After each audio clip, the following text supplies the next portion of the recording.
Dear students, once again welcome to a new video on inheritance in Java. In the previous video we have talked about static members in Java. We have seen how static variables and static methods can be used in Java. In today's session we'll be discussing inheritance in Java. Let's get started.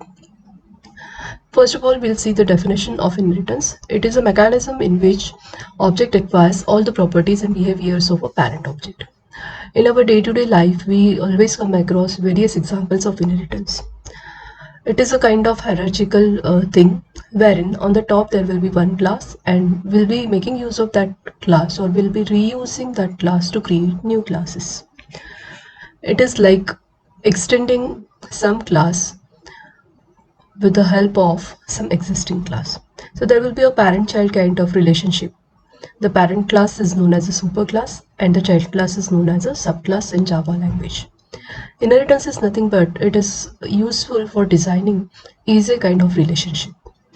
Like if you take an example of suppose student and person, then every student is a person.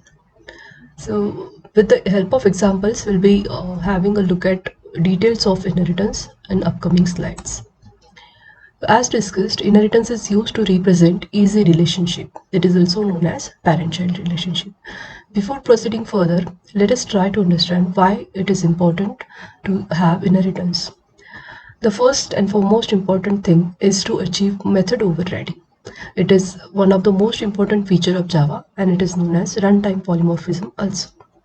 So to achieve method overriding, we need inheritance. We are going to have a separate video on the topic of method overriding. As discussed, its main use is to enable polymorphism, wherein one method will behave in different ways. So that is what is known as overriding of method. Another use is code reusability. You will be having some code already defined and you will be reusing it with the help of inheritance. So these are the things for which it is necessary to have inheritance in Java. Method overriding and code reusability. Let us now have a look at this picture. What you can see here is there are parents and from parents you have a child. So in our day-to-day life we many times see that someone says you look like your father or you look like your mother. This is because we are inheriting the features of our parents. So therein we have inheritance. Now there are few things that are to be noted regarding inheritance. So these are the important points that you need to note.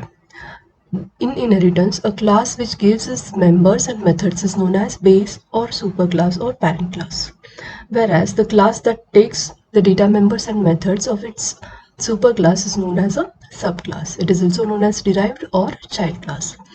The data members and methods of a class are known as features in terms of inheritance. And the concept of inheritance is known as reusability or extendable classes or subclassing or derivations. So these are nothing but these are the names that you will be using while referring to inheritance in case of Java. You can call it reusability, you can call it extendable classes, or you can even call it subclassing of existing classes or derivation. That is deriving new classes from existing classes. So these are the important things that are to be remembered while working with inheritance. Now let us have a look at different terms that are important from inheritance point of view. Inheritance, as discussed earlier, is a process where one object acquires the properties of another object. In other words, you can say it is a process of creating a new class from some existing class. Then the next important term is subclass. The class which inherits properties of some another class is known as a subclass. On the other hand, a class whose properties are inherited by subclass is known as a superclass.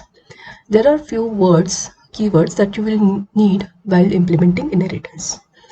Mostly we will be making use of extends. And there is one more word, it is known as implements. This word is used when you have interfaces involved. Let us take an example of inheritance for shape class. Here you can see a hierarchical representation for shape. Each of the things that are represented over here belong to the shape class.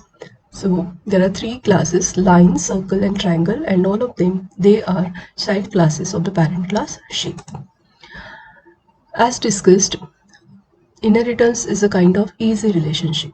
So here in with this diagram, you can see a student is a person, teacher is also a person, and doctor is also a person. So for person, we have identified few common things that are there for each and every subclasses. Every student is going to have name, age and gender. Every teacher is also going to have name, age, gender. And in the same manner, every doctor is also going to have name, age and gender. Okay, so this is a diagram regarding easy relationship in case of inheritance. Now we can represent the shape classes also with the help of the same kind of easy relationship. So circle is a shape, even line is a shape, and triangle is also a shape.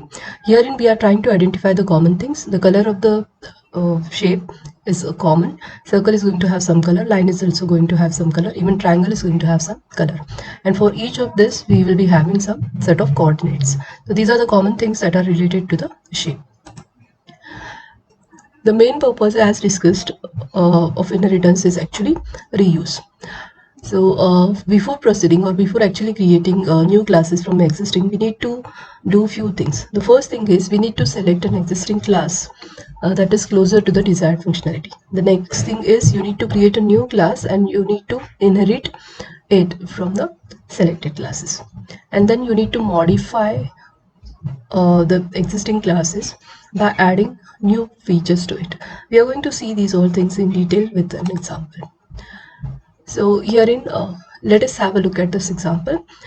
So we are actually, as discussed, we are first of all going to identify the generalized things, and then we are going to identify new things that are specific to a particular class.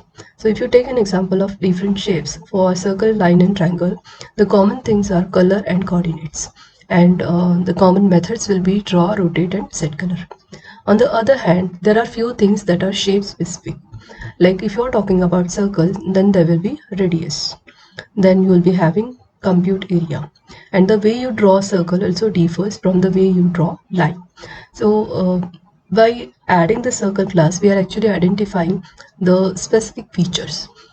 So for circle, we are having radius. We are going to have the way of drawing different than that of other shapes, and we are even going to have a way of finding out area of the circle. In the same manner, we'll be having length. Now this is a new field that will be there for line only. We can't say length of the circle. Instead, we can have length of a line. Again, if you talk about methods, the way you draw a line differs than that of the way you draw a circle. For triangle, apart from radius and length, you will be having angle. And the way you draw triangle also differs. For triangle, the way you calculate area also differs from that of the way you calculate area of a circle. So this is a representation of the example of reuse, how we are going to identify the common things and how you are going to identify the new features. Here is one more example of the reusing concept. Now, if you're talking about student, teacher and doctor, you will be having few things that are common to all of them, and these are name, age and gender. And everyone from this can eat and walk. But when you think of a student, the student is going to have a program.